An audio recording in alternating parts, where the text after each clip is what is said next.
Hello and welcome. My name is Obek Jerry, and this is the CIA Corner. Yes, this is where we make commentaries, investigations, and analysis on topical issues. And yes, you can also be a part of this show when there's something we discuss here and you have a very counter opinion or you have anything to add to it. Please slide to our comment section and drop your comments there. You can also subscribe to our channel if you are yet to subscribe, and turn on the notification button. Connect with us also across all our social media platforms so that when we drop our notifications, you get to receive it. Well, I'll be looking into the story that is saying due to the current insecurity level in our country in our recent times, we heard what happened yesterday about the attack of a community in Benue State that took the lives of over 30 persons. Now the reps are saying that they want to have a communal meeting with the federal government in person of Bola Ahmed Tinubu to discuss the way forward as regards this angle of insecurity in Nigeria. Well, before we look into the story properly, let's go for a very quick break. We'll be right back.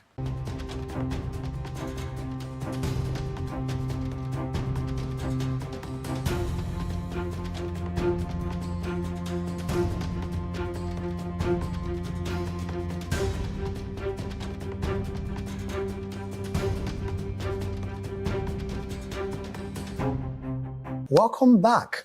And yes, we could see it's an appalling thing to see that a country like Nigeria, on how we've advanced in the technological angle, and even how vast our population is and our land mass, how we are grown as a country, that insecurity is a thing that is still troubling us. We know every country is facing insecurity in one way or the other, but most of these countries face these insecurities at minimal level. And when we hear stories of how insecurity thrive in maybe different areas of different countries, we get to hear that they have precautions measures that they use in tackling these insecurities. But here in Nigeria, the reverse is the case. We've seen when lives and properties get lost on a daily, it's now a steady thing whereby most persons, when you look into the paper, you always have that mindset that you would see where bandits or Boko Harams or other headsmen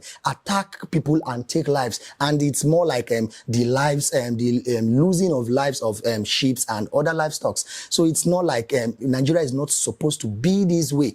Now the reps are saying that they want to hold a very closed door meeting with the president to know how to discuss as regards this rising insecurity level. Well, the insecurity level in Nigeria has risen very high even before now.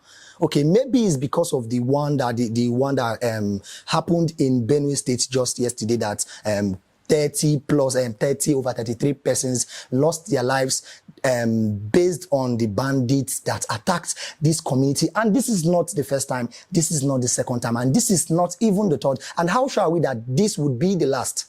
Now we are hearing rumors that before now, there are no police or other security agencies in that community. Like, it's only in the capital and other urban areas of these states, like Benue State, for example, where they've been attacking farmers and other community members consecutively. We've seen when they would come out to say their farmlands have been attacked, their livestock have been attacked, their houses have been burnt down, and them in their houses cannot even sleep in peace. Some people have to even go as far as evacuating their houses for almost months and even years.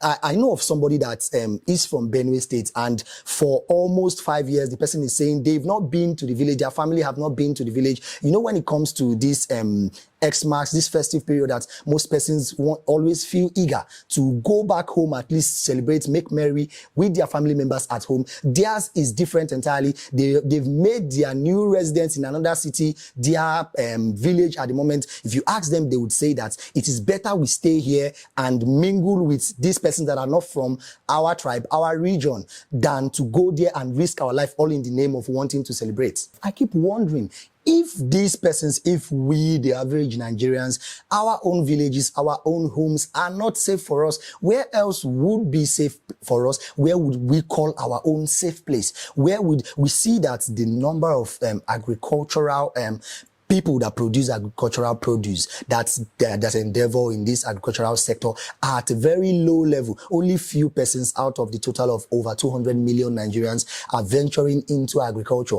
Then this few number of persons that venture into this agricultural sector, they are being attacked by bandits, and it's more like the government is making them feel very helpless because they cannot even take arms into their hands. They cannot even take decisions that, okay, let's revenge, let's stay and fight back. The government, on the other hand, they do little or nothing as regards this thing. Now we are hearing that the Senate and reps are saying they want to hold a meeting. It's better we have proactive measures than having reactive measures. Are we always waiting for these things to happen before we look into these issues? Are we waiting for them to be attacked first before, okay, we say we want to? For how long have they been dialoguing with the president? And before now, during the Buhari's tenure, they had a dialogue with the president of over 10 times. And even the Tinubu's regime, last year they had a meeting about it. They discussed about it this year again. And now they say they want to have a closed-door meeting, not just an open meeting, a closed-door meeting to look into that angle. Somebody from the PDP angle, that is a Senate member, was saying that the federal government and Nigeria in general has not implemented the resolutions that they made available, the plans that they've made before now, that they've not adequately implemented it. Yes, it's obvious that if they had a plan, it's just a two-way thing. It's either Nigeria and the federal government has never had a candid plan that would help save lives and properties and cushion the insecurity level in Nigeria, or they have plans that are inadequate, that are inefficient. Imagine I am sitting down making plans. Okay, this is what we'll do. This is what we'll do to save people's lives, to save properties, to save their livestock and farm produce. And at the end, these things keep thriving.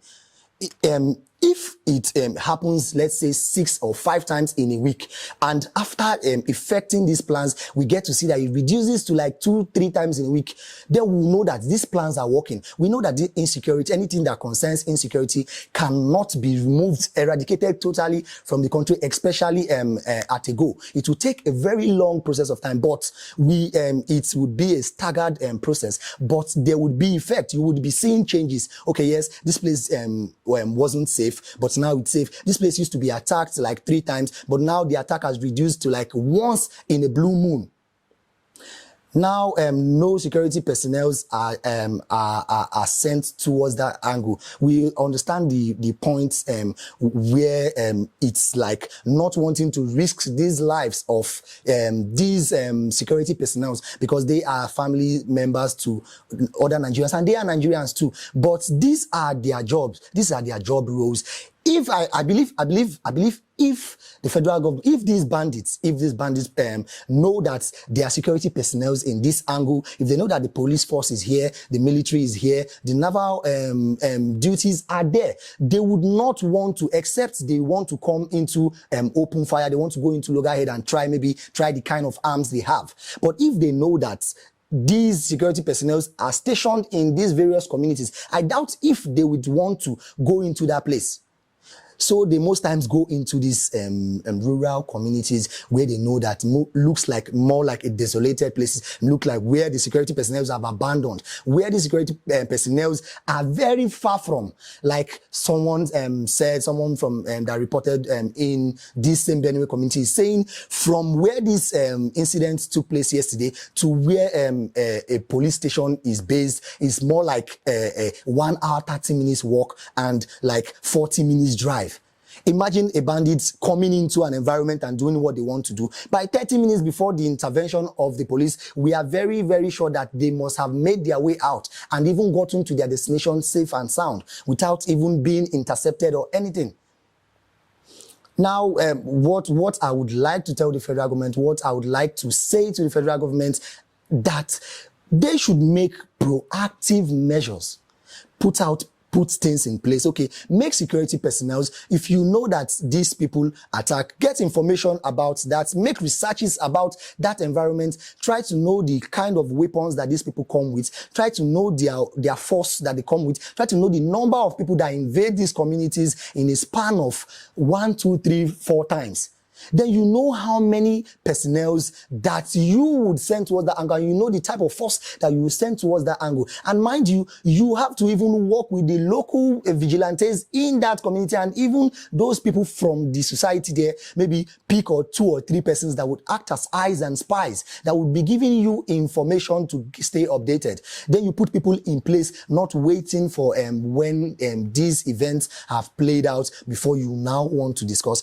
And whatever plan you make for this community A, that is the plan that will be effected in community B, so as other communities, because you cannot deploy 100 soldiers to guard this village and then put 20 soldiers to guard another village, because once they see that the security level in this other community is at a lower end, there is still a tendency that they would attack that community that has a lower security rate.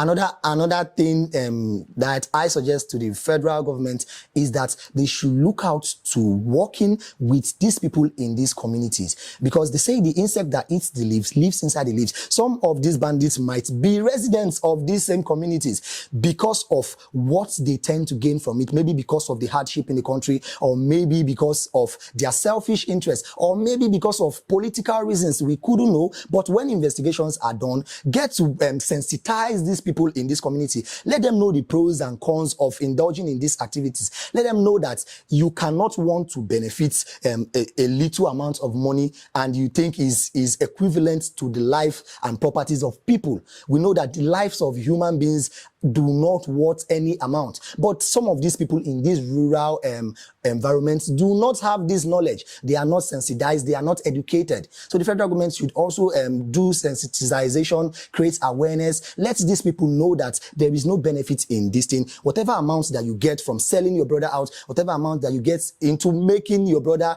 your family members, your village people lose their lives, the money will still finish, and you would want to do more to, and you go very far to the extent of sacrificing your own life, because we've seen when people even sacrifice their life to even hold bombs.